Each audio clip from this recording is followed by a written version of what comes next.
გამარჯობა, დაპირებული ვიდეოთი მოვედი. ვინც არიცით, ეს ვიდეო შეეხება იმას, თუ როგორ ვიღებავ სახლის პირობებში თმას ქერად.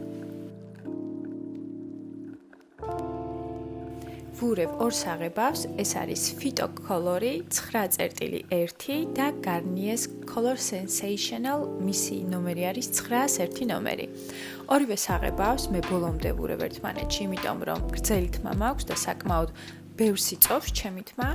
აქვე უნდა ვთქვა ის, რომ ძალიან შესაღები არ მქონდა, მაგრამ ძირები არ მაქვს გაღიავებული და პირველი საღებავი აქედან მერეცხება და ყვითლდება.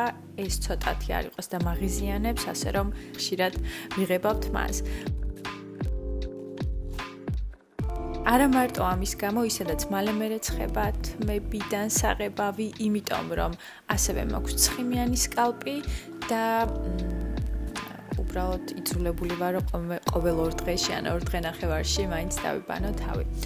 თუმცა, აქვეც უნდა აღვნიშნო ის, რომ მე თქვენთვის მაქვს ადრენათქვამი, რომ იცდია ასევე ძვირიანი საღებავების სალონის, გამომიწერია კიდევაც საზღვარგარეთიდან, თუმცა დიდი სხვაობა არც ერთმა საღებავმა არ მომცა, შესაბამისად მე ესეთი იაფიანი საღებავებითაც მშვენივრად ვიღებ იმ ფერს, რაც რომ მინდა. აქვე მინდა გითხრათ ის, რომ ეს ფერი მე პირადად თმაზე მაჩდება, მაგრამ აქამდე თმა მე მაქვს გაღიავებული ძალიან კარგად, რა თქმა უნდა, მუქ თმაზე, ან შეუღებავ თმაზე, ან გაუღიავებელ თმაზე არ მგონია, რომ ეს ფერი დაჯდეს, შესაბამისად, მე უბრალოდ გიზიარებთ იმას, რაც ჩემზე მუშაობს, ოღონდ აქვე მაინც უნდა გითხრათ კიდევ ერთხელ, რომ მე თმები მაქვს გაღიავებული, საკმაოდ გრძელი პროცესი გავიარე, 12%-იანი სუპრით გავიღიავე და რომ არ დაგიმალოთ, 1 თვის განმავლობაში ვიღიავებდი, რომ არ დამწოდა თმა.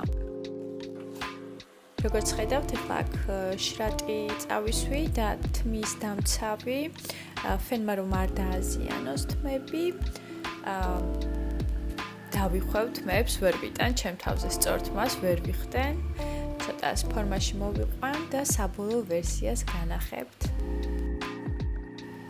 მივიღე საკმაოდ ესეთი ლამაზი მარგალიტის ფერი, მოოქროს პროცურებია ამ ფერებში და რა ვიცი, მე პირადად კმაყოფილი ვარ და 2 კვირა-ნახევარი, 3 კვირა მაინც მინარჩუნდება ეს ფერი, შემდგომ ისევ თავიდან ვიღებავ. სულ ეს არის დღევანდელი ვიდეო, დროებით.